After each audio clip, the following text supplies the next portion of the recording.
Всем доброй ночи. Вы знаете, я специально не буду отмечать, что это ритуал и ритуал для практиков, потому что люди, которые хотят делать мои работы, они для начала должны прослушать внимательно, а не просто бросаться и делать все, что угодно, лишь бы что-нибудь провести. Но я хочу немного объяснить, это будет полезно и обычному человеку услышать, почему ведьм нельзя обижать. Во-первых, начнем с того, что ведьмы сами по себе очень мирные люди. Они очень хорошие соседи, они очень хорошие друзья, они очень верные жены. Это не хвалебная ода, это правда. Они заняты своей профессией, поглощены этой профессией и своим делом, поэтому они совершенно не стремятся к разгульному образу жизни. Именно потому они семейные люди. Они устают, они тратят очень много сил, времени, энергии. Им бы поспать, там, собой заняться. То есть у них нет вот таких вот, знаете, потребностей гулять туда-сюда, ходить по дискотекам, ресторанам. Очень редко они могут позволить себе куда-то выйти и для себя немного расслабиться. Поэтому это люди совершенно не из мира сего. Я бы сказала, что отреченные от этого мира. У них свой мир, свои дела. И они не опускаются до мелких разборок, им это ни к чему.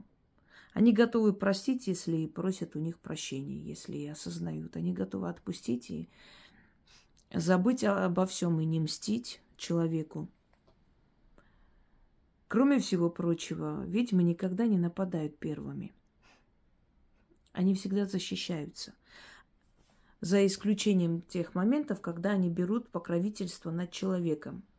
Если человека незаслуженно обижают, преследуют, травят, то ведьма может заступиться за этого человека. И горе тому, кто попался в поле зрения такого человека, такой женщины.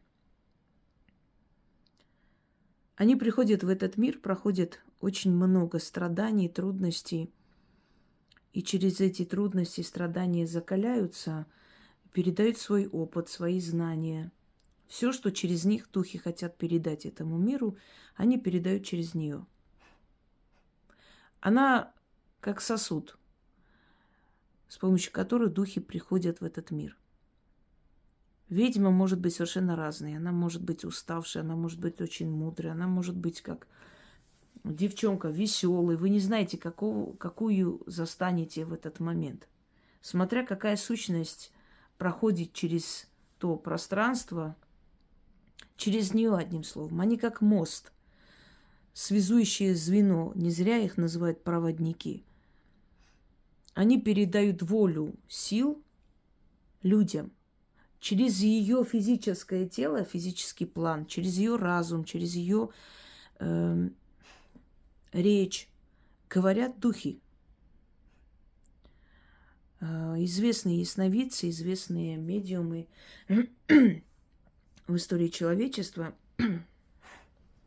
когда приходили люди к ним, оставляли о них разного рода такие отзывы, воспоминания, что было ощущение, как будто говорит не она, а какой-то металлический голос. Какие-то слова произносились, которые она сама потом не помнила. Смотря какое состояние такого транса, какое состояние как бы вот погруженности в эту стихию, в эту атмосферу, в этот момент было у этой ведьмы. Людям кажется, что это, собственно говоря, как бы такая шикарная жизнь, радостная, веселая. На самом деле ведьмы несут тяжелый крест. И не каждому под силу та судьба, которая присуща этим женщинам. Но я говорю ведьмы, ведьмаки. Ведьмаков намного меньше просто поэтому. Это больше дано женщине, ведущей матери. Именно потому, что эти люди приносят много пользы и могут наказать только тогда, когда причиняет им боль,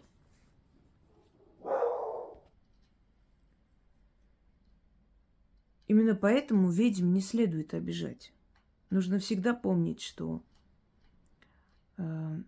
иногда можно нарваться на настоящего практика.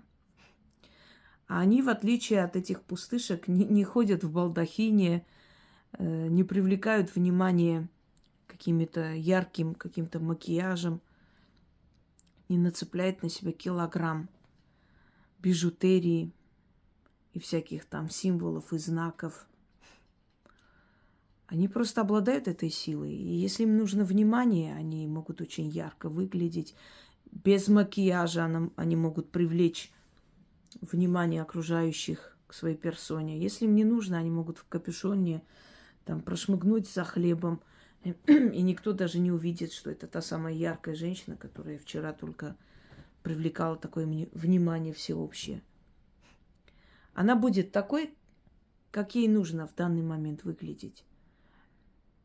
Но люди иногда заблуждаются, потому что, видя все эти шоу, которые очень далеки от понимания магии, всех этих пустышек, понимая, что они в основном шоумены, и они знающие люди, им кажется, что все такие, все одинаковые, собственно говоря, и прокатит. Можно и оскорбить, можно и обидеть, и все нормально. Это очень большая ошибка, и это может стоить иногда жизни.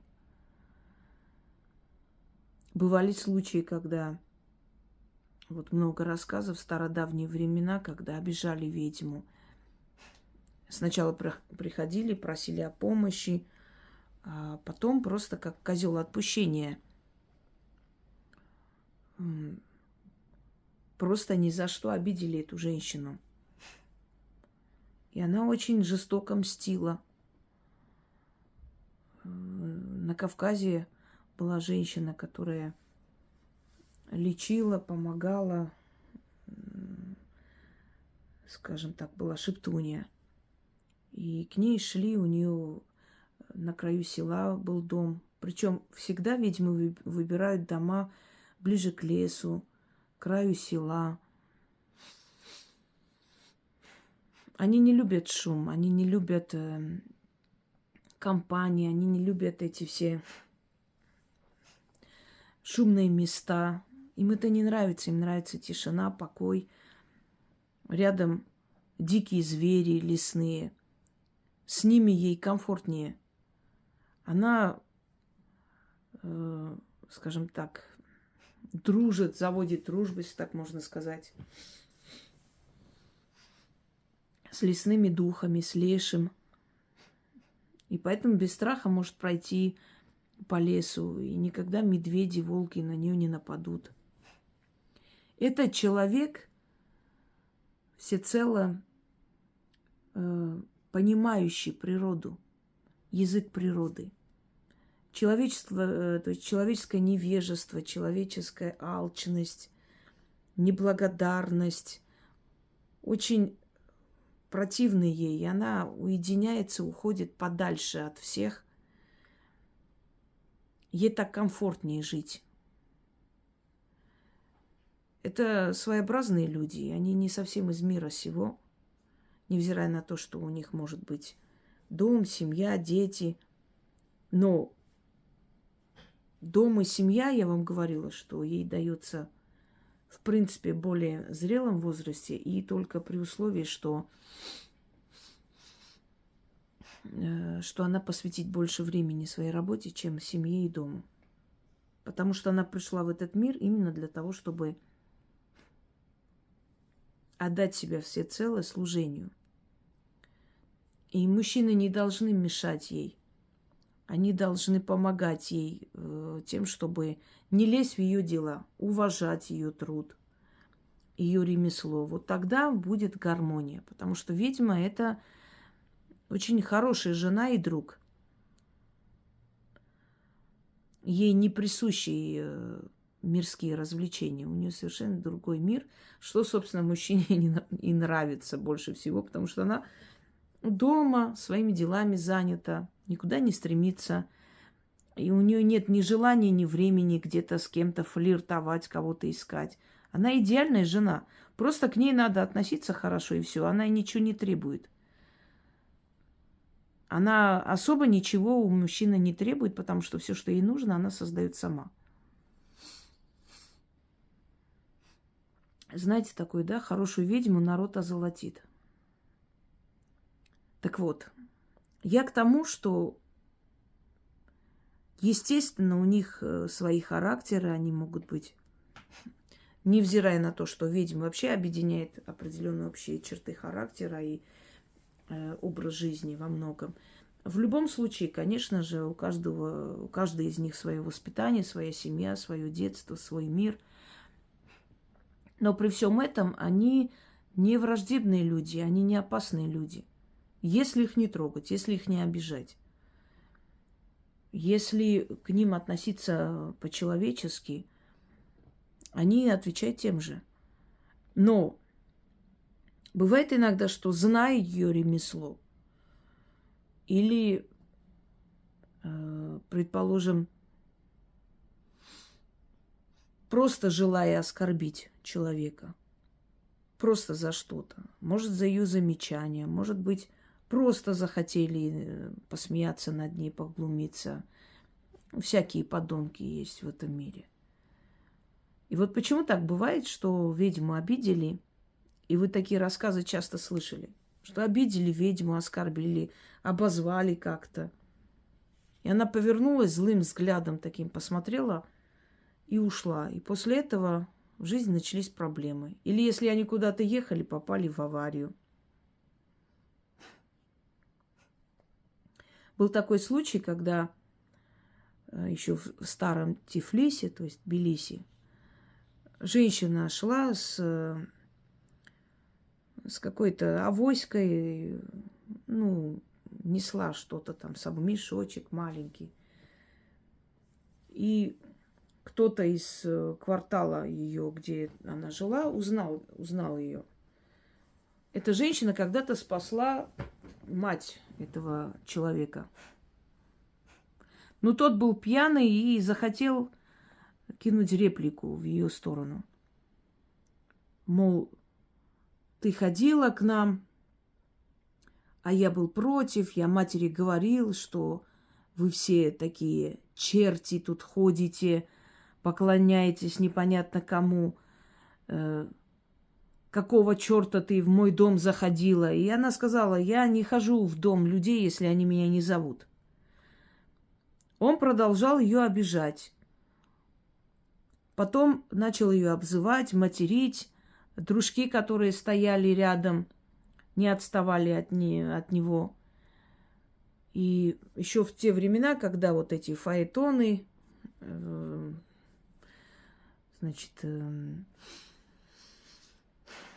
как их там, на лошадях передвигались. И она повернулась, что-то нашептала и ушла. И в тот же день их фаэтон как-то перевернулся, умудрился на ровном месте, на ровной улице. Этот фаэтон перевернулся. Да, он сказал ей, глупая женщина, без мозгов, безумная, одним словом, чтобы я тебя не видел больше у нашего порога. А она сказала, если я без головы, или как-то посмотрим, кто из нас без головы останется.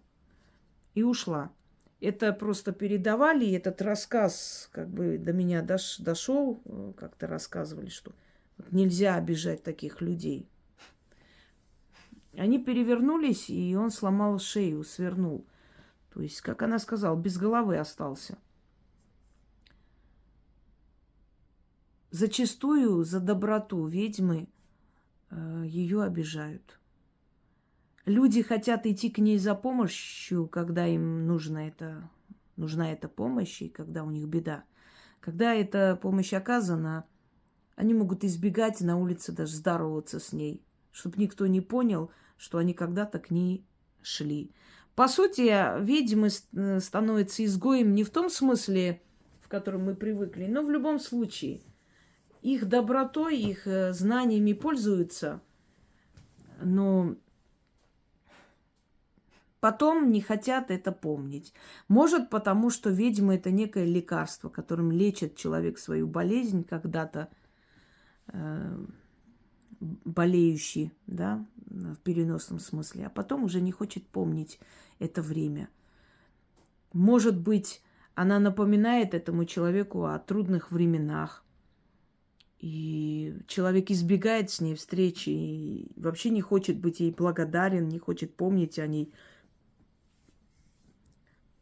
потому что не хочет помнить, кому он обязан.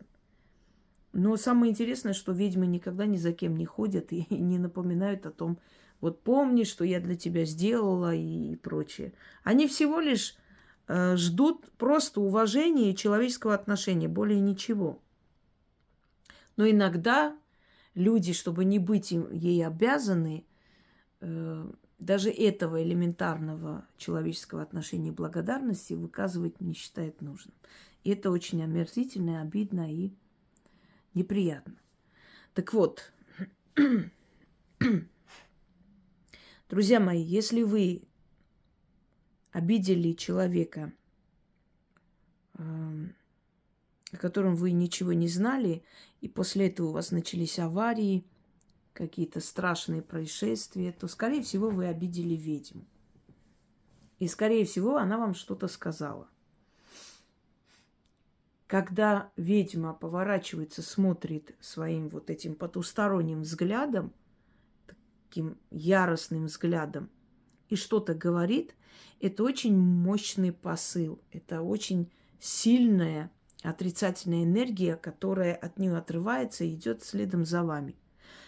И помимо этой энергии она может отправить вам вслед духов, которые вас найдут и очень страшно накажут. Хочу вам объяснить, почему наказываются люди, которые ее обижают. Во-первых, потому что если она не виновата, она ничего не сделала плохого, то срабатывает вселенская справедливость, и касаемо ведьмы особенно срабатывает. Во-вторых, потому что она пришла в этот мир, и очень многое ей пришлось перенести, а значит, она уже заслуживает у сил мироздания такого почета и уважения, что за нее мстят. То есть она за все уже с лихвой оплатила в своей жизни. Теперь ей нельзя ничего говорить просто так и задевать ее, потому что она с честью перенесла все испытания, данные ей свыше. И третье. Ведьма является, уже говорила, таким мостиком, через который силы приходят в наш физический мир. Для того, чтобы эти силы могли передавать миру, передавать свои посылы, им нужен некто преданный. Это ведьма. Это их жрица, это служители храма, невидимого храма. А почему они выбирают кого-то и через этого человека сообщают все, что нужно? Смотрите, у темных сил есть свои намерения, у злых сил есть свои намерения, у природных сил есть свои намерения, у сил, скажем так, чертогов под названием черти, и черти могут и хорошее делать, и плохое, о них есть у меня целая лекция, у них свои намерения, которые должны быть осуществлены с помощью этого человека. То есть она становится проводником для духов в этом мире. Духи не могут, нет у них такой возможности, а может и есть эта возможность, но если, например, дух станет напротив тебя и скажет, что у тебя будет в будущем и что тебе нужно делать, мне кажется, человек испугается и, может, и заикой станет, и вообще, может, и с ума сойдет. А если через человека передается, это более привычно для человеческого разума. Он это воспринимает, понимает и делает, как ему говорят. Теперь, Когда ведьма снимает порчи, вот почему я говорю, что ведьмам не нужна ни реклама, ни раскрутка, ни какие-то, не знаю, там, знаете ли, шарики и какие-то веселые клипы, которые часто делают для того, чтобы заманить народ. К ведьме ведут людей толпами, если она настоящая ведьма. И чем старше она становится, тем опытнее и сильнее она становится. Тем больше к ней идут, тем больше она может, тем легче ей дается колдовство, тем удачливее ее колдовство. Вот приходит человек, ведьма снимает с этого человека порчу, печать. Это все страдание, это энергия страданий, которую отрываем от человека и отпускаем. И этими энергиями страданий пользуются злые силы. Но есть еще категория темных духов, которые тоже ими пользуются. Это их еда. Для того, чтобы они всегда были сыты, они будут вести к человеку, то есть к человеку силой, огромное количество людей, чтобы с них это снималось, отдавалось им. Это их пропитание. И поэтому, если ведьма сильна, если она настоящая ведьма, у нее без никаких реклам и прочее будут много людей идти к ней, просить ее помощи. Поэтому это первое. Второй момент. Когда ведьма отдает, например, говорит, учит, как сделать какие-то вещи, или сама призывает удачу к человеку, этот человек радуется. Он отдает энергию радости духом немножко иных сфер, духом удачи, духом, скажем, некоторым богам удачи, мироздания. Тем самым обогащает их эгрегоры, их силовые поля. Если человек талантливый, ведьма помогает, открывает дороги, и этот человек своим талантом добивается успеха, этот человек отдает некую энергию демоническому, дьяволическому древу, потому что дьяволическое древо отдает человеку знания и талант. И питается вот этой энергией восхищения, радости, опять же. Ну, немножко она другая, чуть отличается. Радость от полученных денег и радость от получения славы, да, утверждения в этом мире. То есть каждая сила имеет свои корыстные намерения и цели. И поэтому они помогают ведьме и ведут ее. Она служит им, они взамен за то, что она делает то, что им нужно, помогает им получить энергию разными способами, они ей дают славу, благодарность, материальные блага, защиту и так далее. Теперь, вот ведьма занята своей стихией. Она должна постоянно заниматься своими делами, постоянно быть, в своей стихии должна быть, да? И вдруг появляется некто, кто ведьму незаслуженно обижает. Что случается? В ней просыпается ярость. Она не способна в этот момент работать. Она злится и отключает от себя эти силы. В данный момент она занимается своими мирскими потребностями. Она хочет отомстить. В ней ярость просыпается. В ней просыпаются чисто человеческие чувства. И она как бы на время отрывается от этих сил, потому что она сейчас думает о своей выгоде. А выгода ее состоит в том, чтобы наказать, чтобы ей стало легче. Следовательно, духи, которые вокруг нее, определенное время лишаются подпитки, лишаются возможности, получить то, что они хотят через нее. И духи в ярости и в злости кидаются на того, кто ее обидел. Они наказывают этого человека и очень жестоко наказывают. Понимаете, почему ее нельзя обижать? Потому что у нее совершенно иная миссия в этом мире. Она не должна отвлекаться на обиды, на боль, на месть. А она может отвлекаться, потому что она человек. Она все-таки человеческое создание. И у нее есть чувства. Ей может стать больно. Ей может стать обидно. В ней начнется ярость из-за того, что ни за что ей сделали больно. И не только ей, может быть, близким людям. И тогда силы, видя, что ее отвлекают от дел, мешают ей выполнить ту миссию, ради которой она пришла в этот мир, могут очень страшно наказать. И в моем случае вы знаете, что некоторые люди закончили смертью. Почему? Потому что мешались под ногами. Мешались под ногами. Отвлекали от основных дел. А они не должны отвлекать ее.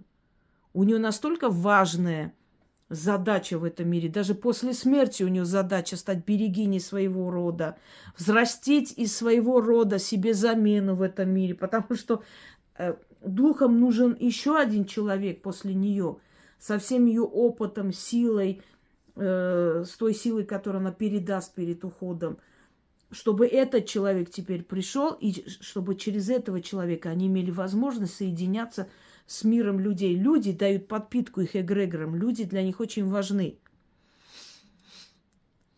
Люди нужны духом, понимаете? Они забирают у них эту энергию радости или энергия боли, которая отсекается, уходит, для них это еда. А взамен они открывают дороги судьбы человеку, взамен они дают ему новую жизнь. Но через ведьму. Даже если эти люди делают ритуалы, предположим, вот в моем случае, они подаренные мной работы делают, все равно они же через меня это получили. Через меня они это делают, получают новую жизнь, следовательно, духи получают то, что хотят. Кто-то идет, делает чистку, убирает свою отрицательную энергию, кидает вот этим духом, они забирают. Это для них еда. Кто-то делает ритуал на удачу, получает, скажем так, энергию удачи